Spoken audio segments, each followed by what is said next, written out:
श्री स्वामी समर्थ. देवांनाही पितरांचे ऐकावे लागते. अशा पितरांचे दर अमावस्येला हवन कसे करावे ते पहा.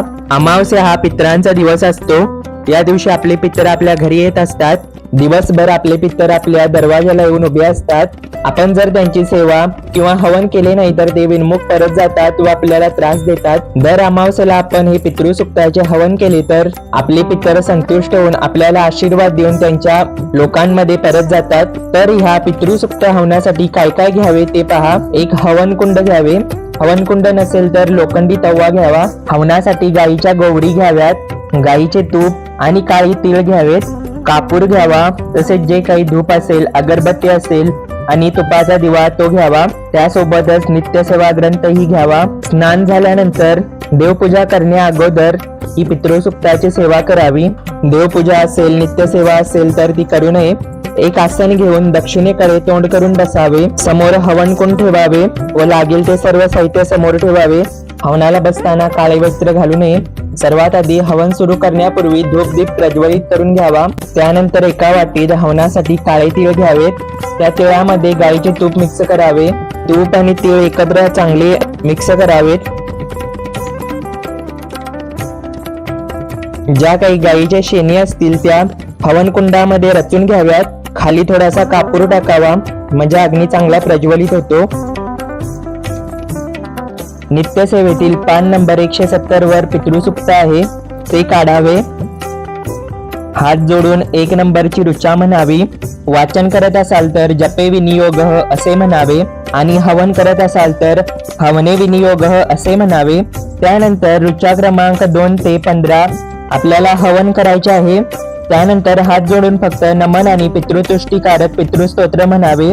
त्याचे हवन करू नये. अग्नी चांगला प्रज्वलित होण्यासाठी कापूर आणि तूप घालावे. हे पितरांचे हवन करताना हाताचा वापर करू नये. चमच्यानेच हवन करावे. हवन करताना एक एक ऋचा वाचावी व हवन करावे. हवन करताना एक काळजी घ्यावी, ती म्हणजे हवन करताना स्वाहा म्हणू नये. त्याऐवजी स्वधा म्हणावे. कारण स्वाहा हे आपण देवी देवतांसाठी वापरत असतो आणि स्वधा हे आपण पितरांसाठी वापरतो.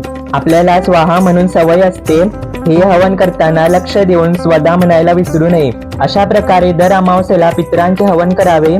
तुम्हाला वेळ असेल तर हे हवन दुपारी 12 वाजता करू शकता.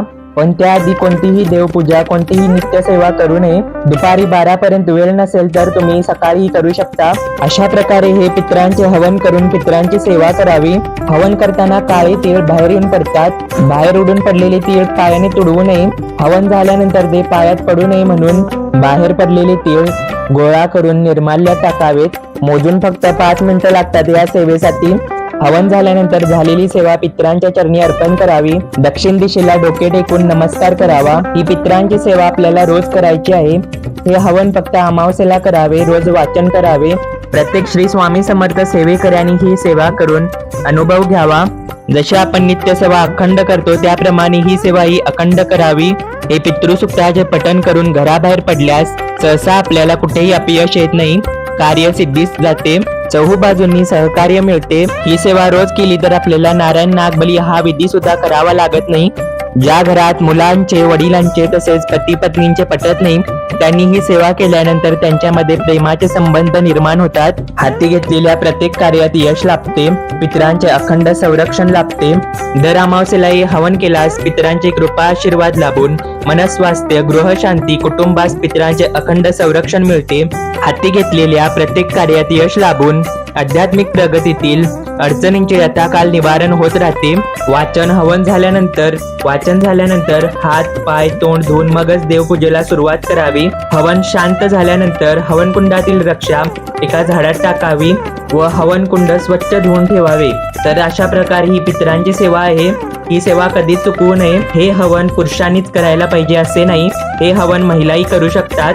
तुम्ही कितीही स्वामींची सेवा करा, कुलदेवांची सेवा, कुलदेवीची सेवा करा, पण जोपर्यंत तुम्ही पितरांचे आशीर्वाद मिळवत नाही तोपर्यंत स्वामींचा आशीर्वाद कामी येत नाही. अशा प्रकारे पितरांची सेवा म्हणून रोज स्नानानंतर पितृसुक्त वाचावे. दर अमावस्येला पितृसुक्ताचे हवन करावे. तुमच्या पत्रिकेत कितीही प्रखर पितृदोष असला तरी तो या सेवेने नाहीसा होतो. तर हा पितृदोष कसा ओळखावा ते पहा. घरातील व्यक्तींशी शेजाऱ्यांशी आपले नातेसंबंध दुरावत जाणे, घरात सतत वादविवाद होणे, घरामध्ये थांबू न वाटणे, असाध्य आजारपण, घरामध्ये लक्ष्मी टिकून न राहणे, शिक्षणात नोकरीमध्ये अडथळे निर्माण होणे, घरात शुभ कार्य न घडणे, लग्न न ठरणे, संतती जन्माला न येणे, हाती घेतलेली महत्वाची जी काही कामे आहेत ती होत असताना शेवटच्या क्षणी मध्येच काहीतरी अडचण निर्माण होऊन ते काम अपूर्ण राहणे, सारखे सारखे वाईट स्वप्न पडणे, स्त्रियांना काही कारण नसताना मासिक धर्मामध्ये अडचण निर्माण होणे, सगळे रिपोर्ट नॉर्मल असूनही अनियमित मासिक धर्म येणे, खोटे आरोप आपल्यावर होणे, अतिशय मानसिक शारीरिक त्रास निर्माण होणे, अजून अशी बरीच पितृदोषाची लक्षणे आहेत. ती पितृदोषाची लक्षणे मी दुसऱ्या व्हिडिओमध्ये तुम्हाला नक्कीच सांगेन. ही माहिती कशी वाटली नक्की सांगा. व्हिडिओ आवडल्यास लाईक करा, शेअर करा, सबस्क्राईब करा. श्री स्वामी समर्थ.